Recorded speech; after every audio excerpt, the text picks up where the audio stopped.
사랑하는 교우 여러분, 오늘은 2021년 6월 4일 금요일 아침입니다. 오늘 하루도 주님의 은혜 가운데서 복된 하루가 되시기를 바라고, 오늘도 사무엘하 21장에 있는 말씀을 통해서 주의 음성에 귀를 기울여 보는 시간을 갖도록 하겠습니다. 21장 1절부터 22절까지 있는 말씀입니다. 그런데 우리는 22절을 다 읽지 않고 10절부터 14절까지 있는 말씀만 읽어보도록 하겠습니다. 그리고 찬송가는 440장 어디든지 예수 나를 이끌면입니다. 사무엘하 21장 10절부터 14절까지 있는 말씀 제가 읽겠습니다. 그때 아야의 딸 리스바가 굵은 배로 만든 천을 가져다가 바윗돌 위에 쳐놓고 그 밑에 앉아서 보리를 거두기 시작할 때로부터 하늘에서 그 주검 위로 가을비가 쏟아질 때까지 낮에는 공중의 새가 그 주검 위에 내려앉지 못하게 하고 밤에는 들짐승들이 얼씬도 하지 못하게 하였다. 아야의 딸이며 사울의 첩인 리스바가 이렇게 하였다는 소문이 다윗에게 전해지니 다윗이 길르앗의 야베스로 가서 사울의 뼈와 그의 아들 요나단의 뼈를 그 주민에게서 찾아왔다. 블레셋 사람이 길보아 산에서 사울을 죽일 때 블레셋 사람이 사울과 요나단의 시신을 벳산의 광장에 매달아 두었는데 거기에서 그 시신을 몰래 거두어 간 이들이 바로 길르앗의 야베스 주민이다. 다윗이 이렇게 사울의 뼈와 그의 아들 요나단의 뼈를 거기에서 가지고 올라오니 사람들이 나무에 매달아 죽인 다른 사람들의 뼈도 모아서 사울의 뼈와 그의 아들 요나단의 뼈와 함께 베냐민 지파의 땅인 셀라에 있는 사울의 아버지 기스의 무덤에 합장하였다. 사람들이 다윗이 지시한 모든 명령을 따라서 그대로 한 뒤에야 하나님이 그 땅을 돌보아 주시기를 비는 그들의 기도를 들어주셨다. 아멘. 우리 함께 기도드리겠습니다. 사랑의 아버지 하나님 감사합니다. 오늘은 6월 4일 금요일, 이제 주말로 접어듭니다. 지나간 일주일 동안의 삶에서도 우리와 함께 하셨던 하나님의 은혜에 감사하며 오늘 금요일 아침에도 주님 앞에 머리 숙입니다. 우리를 향한 주님의 음성을 기다리며 또 그 음성을 듣고 하나님 앞에 기도하며 살아가는 복된 하루가 되기를 바랍니다. 오늘도 성령으로 우리와 함께하여 주옵소서. 예수님의 이름으로 간절히 기원을 드립니다. 아멘. 사무엘하 21장, 이제 사무엘하도 이제 거의 다 끝나갑니다. 그 사무엘하 21장의 기록은 지금까지 다윗의 왕국의 이야기가 계속되어 왔는데 거기와는 동떨어진 어떤 독립된 이야기로 시작되고 있습니다. 사무엘하 21장부터 24장까지는 이처럼 각각 독립된 이야기들을 소개하고 있습니다. 각 이야기들은 나름대로의 의미를 가지고 전개되고 있는데 특히 21장의 이야기는 사울 시대에 벌어진 한 사건이 세월이 상당히 흐른 후에도 영향을 미치고 있다라고 하는 것을 보게 만드는 기록입니다. 우리는 이 기록을 통하여 죄의 결과가 얼마나 무서운 것이며 그 죄의 영향력에 대하여 깊은 경각심을 갖게 될 것입니다. 기억하지 못하고 있던 과거의 한 사건이 오늘의 삶의 모습에 결정적인 영향을 미치고 있다고 하는 것, 그것은 우리로 하여금 오늘의 삶의 모습이 오늘의 시대에 국한된 것이 아님을 깨닫게 해주고 있습니다. 참, 그 이야기의 내용으로 들어가 봅시다. 다윗이 통치하던 시절, 이제 이것은 그러니까 지금까지 20장까지 지내왔던 시대적인 그것을 뛰어넘어서 이야기 중심으로 이 기록이 되고 있다는 것을 볼 수 있습니다. 다윗이 통치하던 어느 시절에 3년 동안 가뭄이 듭니다. 고대 근동 사람들은 자연재해, 가뭄이나 홍수나 이런 자연재해를 늘 신의 분노와 그리고 그에 따른 징계와 연결시키곤 하였습니다. 그들은 늘 자연 현상 속에서 신의 뜻을 발견하곤 하였죠. 다윗도 마찬가지로 흉년이 계속되자 하나님 앞으로 나와서 이 가뭄의 원인에 대하여 묻고 있습니다. 주님이 이 다윗의 질문에 답변을 합니다. 그것이 1절입니다. 사울과 그의 집안이 기브온 사람을 죽여 살인죄를 지은 탓이다. 이런 답변을 들은 다윗은 기브온 사람들을 불러다가 자초지종에 대하여 물었습니다. 사울과 그의 집안이 기브온 사람을 죽였다라는 것이죠. 근데 다윗은 기억도 못하는 사건입니다. 그리고 다윗과는 전혀 상관이 없는 일이었습니다. 그래서 이 일이 무엇인가 해서 기브온 사람들에게 다윗이 물었습니다. 그래서 이 기브온 사람들의 증언에 의하면 사울이 그들을 무참하게 무자비하게 죽였다는 겁니다. 사울에 의해서 기브온 사람들에 대한 무고한 살인 행위가 자행되었다고 하는 것입니다. 결국 이러한 범죄 행위는 하나님의 진노를 불러일으켰고 온 이스라엘에 흉년이 오게 함으로써 모두가 고통을 받는 결과를 낳게 되었습니다. 어이없죠. 근데 이 사건이요. 우리는 이 사건을 대하면서 몇 가지 의문점을 제기하지 않을 수 없습니다. 그것은 당시의 상황에서 사람을 죽이는 일이 한두 번이 아니지 않습니까? 그리고 그들은 이스라엘이 상대로 하여 싸우고 있는 아모리 사람 족속들이지 않았습니까? 전쟁에서 적군을 죽이는 것이 당시의 상황과 시대에서 범죄로 감주될 수 있는가라고 하는 문제를 볼 수 있습니다. 두 번째로 우리가 더욱더 관심을 갖는 것은 그 사건이 아까도 말씀드린 것처럼 다윗 시대가 아닌 사울 시대에 발생한 오래된 사건이라는 겁니다. 사실 이 사건에 대하여 다윗은 직접적인 책임이 없습니다. 아니, 기억도 못하고 있습니다. 자신의 책임도 그리고 직접적인 개입도 없었고 기억도 못하는 사건으로 인하여 하나님의 진노와 징벌을 받는다는 것은 도저히 납득할 수 없는 일이 아니겠습니까? 여기에 대하여 성서는 무엇을 말하고 있습니까? 성서는 오늘의 본문을 통하여 사울이 그 기브온 사람을 죽였다고 하는 것을 넘어서서 그 살인이 약속을 어긴 행위였고 또 편파적으로 이루어진 것에 주목하고 있습니다. 기브온 사람들이 이렇게 증언합니다. 2절입니다. 이미 이스라엘 백성이 그들을 살려주겠다고 맹세하였는데도 사울은 이스라엘과 유다 백성을 편파적으로 사랑한 나머지 할 수 있는 대로 그들을 다 죽이려고 하였습니다. 사울이 약속을 했다는 겁니다. 죽이지 않겠다. 근데 그 약속을 어기고 불법적으로 사람들을 죽였다고 하는 겁니다.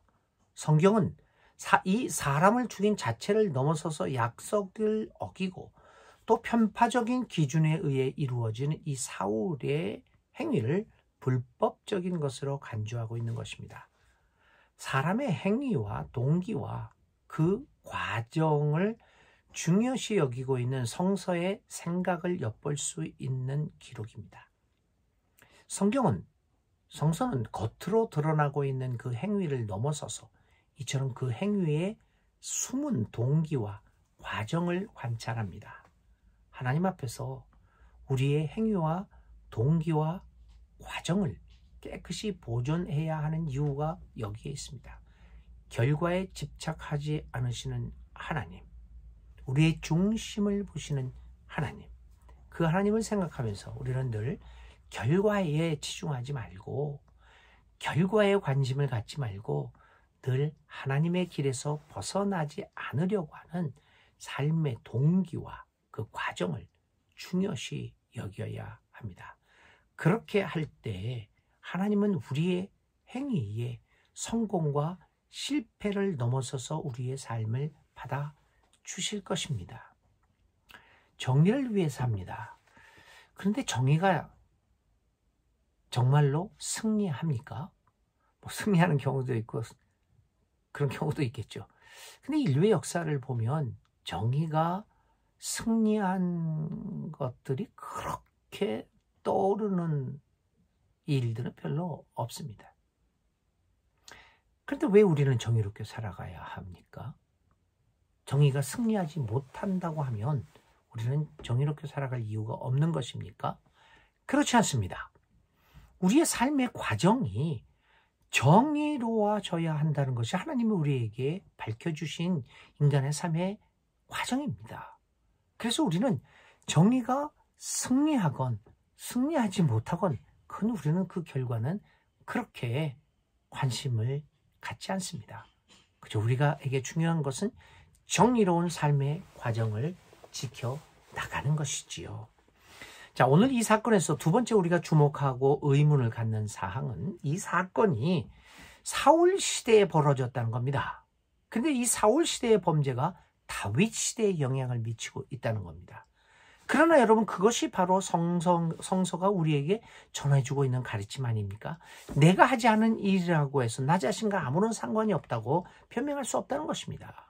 역사에서 발생한 사건들을 비록 내가 거기에 가담하지 않았다고 하더라도, 나와 상관이 없이 벌어진 일이라고 하더라도 우리 인류 자체는 모두가 그 역사적 사건의 영향을 받고 살아간다는 것입니다. 인간의 역사는 과거, 현재, 그리고 미래가 매우 유기적으로 연결되어 있기 때문에 어느 하나를 완벽하게 분류하여 생각할 수 없다는 겁니다. 그래서 성경은 조상의 저주와 복이 자손에게 승계됨을 가르쳐주고 있습니다. 오늘 우리가 살고 있는 삶의 모습은 우리 조상들의 과거의 삶의 영향으로 인한 것임을 볼 수 있어야 합니다.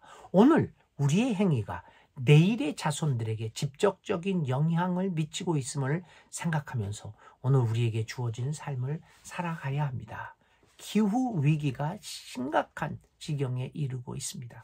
오늘 내가 하는 행동 하나하나가 나의 자손들의 내일을 결정합니다. 아니, 아직 태어나지 않은 우리의 자손들의 삶의 미래에 깊은 영향을 미치고 있다는 사실을 우리는 오늘 이 사건을 통하여 다시 한번 깨닫게 됩니다.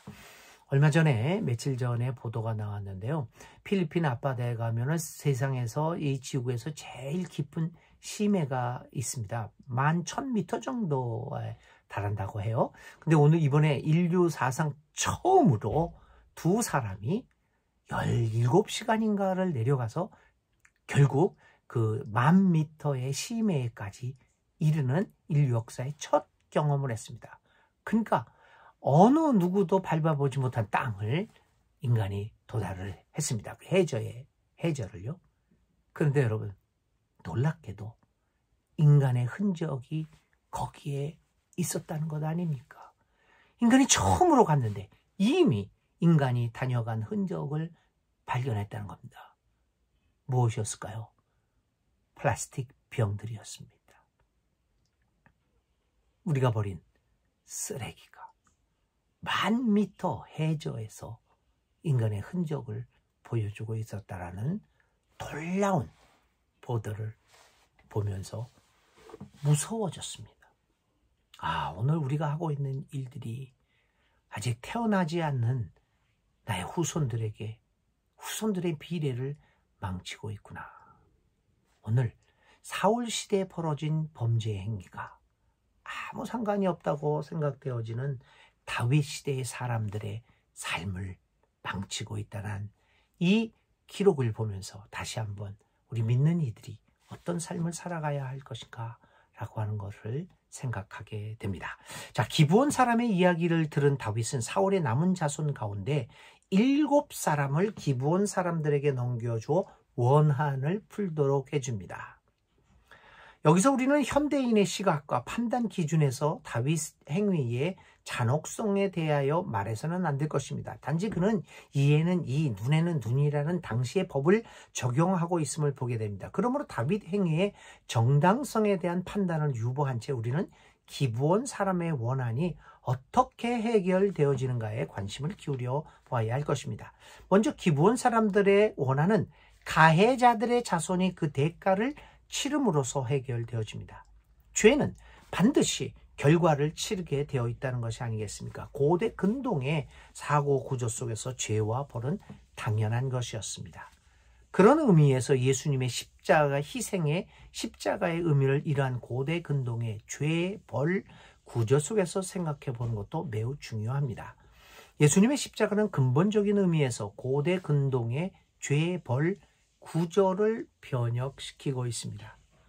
예수님의 십자가는 오래된 이 죄와 벌이라고 하는 구조를 깨트리고 죄를 은혜로 덮어주고 용서해주고 생명을 준다라고 하는 죄의 벌의 구조를 넘어서서 죄, 은혜, 용서, 생명이라는 새로운 구조를 만들어내고 있습니다. 그러나 이것이 죄의 결과에 대한 책임을 면제하는 것은 아닙니다. 우리는 죄의 용서와 처벌을 극복하지만 죄의 결과에 대한 책임을 감수해야 하는 것을 간과해서는 안 될 것입니다. 두 번째, 다윗은 사울 가문 중에서 요나단의 아들 무비보셋은 제외시키고 있습니다. 성서는 그 이유를 그들 사이에 계시는 주님 앞에서 맹세한 일을 생각하여 라고 설명합니다. 약속 불이행으로 인하여 오늘 이 사건이 되고 있지 않습니까? 그래서 다윗은 약속 불이행으로 인하여 시작된 어려움을, 이 위기를 약속을 이행하는 것으로 이겨나가고 있습니다. 세 번째로 오늘의 기록에 의하면 이 기브온의 한 풀이는 희생된 사울의 자손의 어머니 리스바의 숭고한 희생과 고난으로 극복되어집니다. 자칫하면 원한 풀기는 풀기는 꼬리를 물고 이어갈 가능성이 다분히 있습니다.